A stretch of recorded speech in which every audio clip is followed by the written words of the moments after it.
Nang mahuli ng kamera ang ginagawa ng kanyang fiancé sa kanyang mga aso, ang babae ay nagmadali na kinansela ang kasalan. Gaano mo ba kakilala ang iyong minamahal? Ang mga aso ni Mandan ay tumulong sa kanya na madiskubri ang ginawa ng kanyang fiancé na hindi niya nalalaman. Isang bagay na hindi niya lubos na inakala.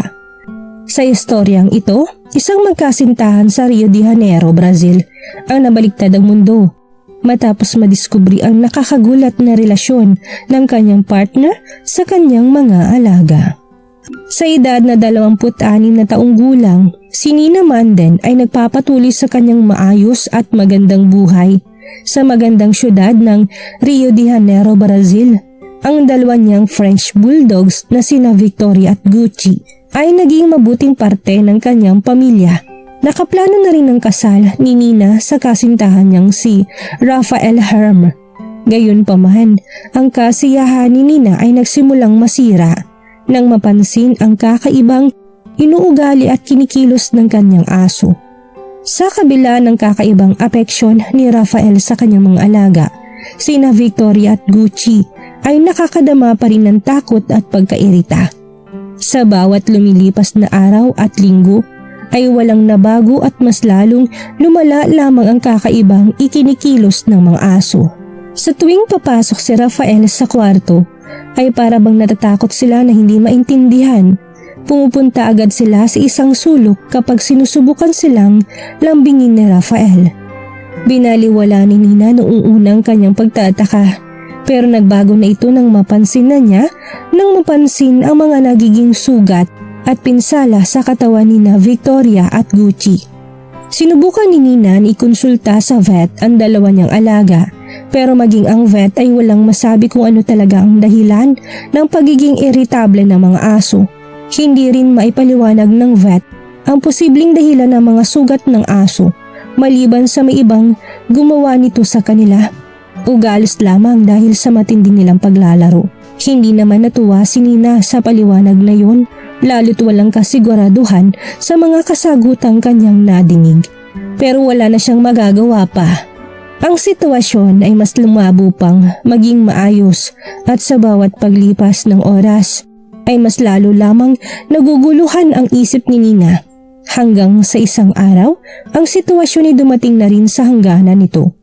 Ang dalawang aso ay parehas na nadala sa ospital dahilan para maiwan si Nina na mas desperado na ngayong malaman ang katotohanan sa likod ng kahina-hinalang injury ng kanyang minamahal na mga alaga. Dahil sa wala na siyang ibang maiisip pa, ay naisipan niyang siya na lamang ang gumawa ng paraan. Nagawa niyang pasikretong maglagay ng hidden camera sa kanyang apartment. Umaasa na may makikita itong anumang pupwedeng ebidensya na hindi maayos na pagtrato sa dalawa niyang alaga sa tuwing siya'y umaalis. Hindi na nagpaligoy-ligoy pa si Nina na mabantayan ang kilos ng kanyang fiancé. Masyado na siyang desperadong malaman kung matino ba o katiwa-tiwala ang lalaking kanyang makakasama habang buhay. Mahal niya ang kanyang kasintahan, pero ibang matinding pagmamahal niya sa kanyang dalawang alaga. Hinding-hindi niya hahayaan na masaktan ito ng sinuman, maging sinuman ito. Nagawa naman ng kamerang na idokumento ang bawat pagkilos ni Rafael sa tuwing maalis si Nina. At ang nadiskubre ni Nina ay higit pa sa pinaka kinatatakutan niyang bangungot. Maingat na ni-review ni Nina ang footage at sadyang hindi ito makapaniwala sa kanyang nasaksihan. Sa video clip ay nakakita siya ng pananakit at walang pusong pang-aabuso. Ang kakaibang ikinikilos ng mga aso, ang kanilang mga natatamong sugat at ang paghihirap nila sa ospital ay naging malinaw na ang lahat kay Nina. Ang nadiskubre ni Nina ay hindi niya inaasahan, pero labis itong nagdala sa kanya ng matinding galit. Napag-isipan niyang isiwalat sa lahat ang kawalang pusong ginawa ng kanya sanang magiging asawa sa mundo. Nag-post si Nina ng 2 clips sa kanyang Facebook page, kasabay ng mahabang mensahe kung paano siyang nasaktan sa nangyari at kung paanong ang fiancé pa niya ang gumawa nito. Ang desisyon ni Nina na ipahiya ang lalaki na yon ay nagkaroon ng hating komento sa social media. Ganun pa man ay nanatili pa rin si Nina na nakatindig sa kanyang sariling opinyon. Marami umano ang hindi makapaniwala na magagawa niyang traidorin ng kanyang kasintahan agad-agad. Marami din naman mga tao ang nakasuporta sa ginawa ni Nina na kinabibiliban pa ang ginawa nitong pagpapakita ng video sa marami para mas maging alerto na rin sa kanilang mga alaga, lalo na sa mga taong kanilang pinakikisamahan. Marami ang nagalit nang napanood ang video dahil sa hindi makataong pang-aabuso nitong ipinapakita at pagpapahirap sa mga aso. Siyempre, agad na ring nakipaghiwalay si Nina sa kanyang fiancé at walang pagdadalawang isip na kinansela ang kanilang planong pagpapakasal. Hindi pa siya nakontento doon dahil nagawa niyang i-report si Rafael sa mga pulis na handang gawin ang lahat para sa hustisya. Gayunpaman, bago pa man madakip ng mga pulis si Rafael ay nagawa nitong makatakas. Maraming animal organizations ang nagdemand ng request sa mga otoridad na maaresto agad at mapanagot si Rafael. Ang pag-aaresto sa kanya ay pagpapakitang halimbawa sa lahat na mali ang pananakit sa mga hayop at ang lahat ng masama ay katapat na pananagutan sa batas. Nagbigay daan din ng pangyayari para mas mapagtibay pa ang kaso sa pagpoprotekta sa mga hayop na inaabuso.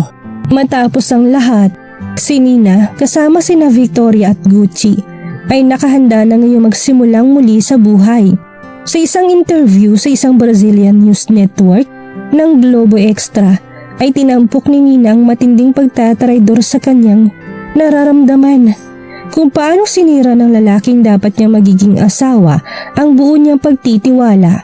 Sa kabila ng mga pangyayari ay nakadama pa rin si Nina ng kapayapaan bandang huli dahil sa natanggap nitong suporta sa online community.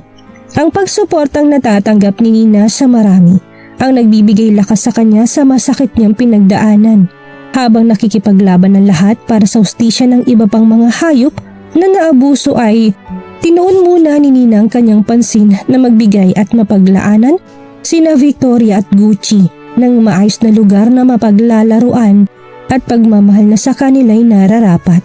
Ang pagkatroma ng mga aso ay unti-unti na ring naglaho at ganap na silang naging maayos at nanumbalik sa dati. Mas nakakapagpahinga na ang mga ito, malayo sa presensya ng taong nanakit sa kanila.